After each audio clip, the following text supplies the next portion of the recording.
কেমন আছো? আশা করি সবাই ভালো আছে। অল ইন ওয়ান কাপলকে জানাই সবাই স্বাগত। তো দেখতে পাচ্ছ আমি কিন্তু এদিকে আজকে লাল শাকের টক রান্না করব। আর বন্ধু পাশে কিন্তু ধান খেত কিন্তু চাষ হচ্ছে, সেজন্য কিন্তু গাড়িটার আওয়াজ হচ্ছে। তো আমি কলা ভালো করে কেটে নিই। তো বন্ধুরা, লাল শাকের টক রান্না করতে গেলে কিন্তু তেঁতুল লাগবে। তো তেঁতুল কিন্তু এই জায়গায় আমি ভিজিয়ে রাখিছি, 10 মিনিট ভিজিয়ে থাকবে। তারপর ভালো করে চেটকে জলটা নিয়ে দেবো আর উপরে তেঁতুল ফেলে দেবো। তো বন্ধুরা, আমি কিন্তু শাক কেটে ভালো করে কুচি কুচি করে ভালো করে সুন্দর করে ধুয়ে নিয়ে আইছি। আর এদিক কিন্তু তেঁতুলটা মাখাইয়ে এবার ছেঁকে নেবো। লাল শাকের টক রান্না করলেই দুটো আলু নিয়েছি, একটু ঘন হবে, মাখা মাখা তরকারি হবে, টক হবে।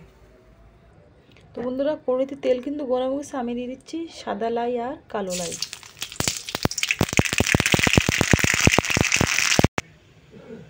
এবারে কিন্তু লাল শাক দিয়ে দিচ্ছি। আমি কিন্তু বন্ধুরা অল্প একটু লবণ দেব। এবার দিয়ে দেবো তেঁতুলের জল,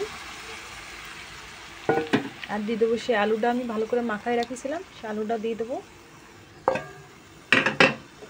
ভালো করে মিলে নেবো। তো এইভাবে বন্ধুরা লাল শাকের টকটা রান্না করলে গেলাম হেভি টেস্ট লাগে। বেশি জল দেবো না, মাখা মাখা করেই রান্না করবো। এবার 5 মিনিট জাল হোক।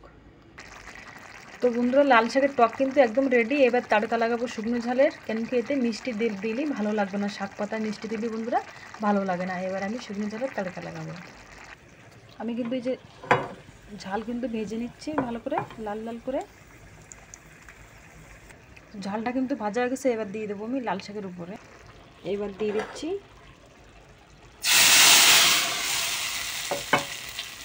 কত সুন্দর বন্ধুরা একটা ঘেরান বেরোইছে, কি কব আর। তো এবার কিন্তু নামাই নেবো। গরম গরম ভাত দিয়ে কিন্তু রেডি হয়ে গেছে লাল শাকের টক। দেখো বন্ধুরা, একদম রেডি। এবার নামাই নি ভালো করে।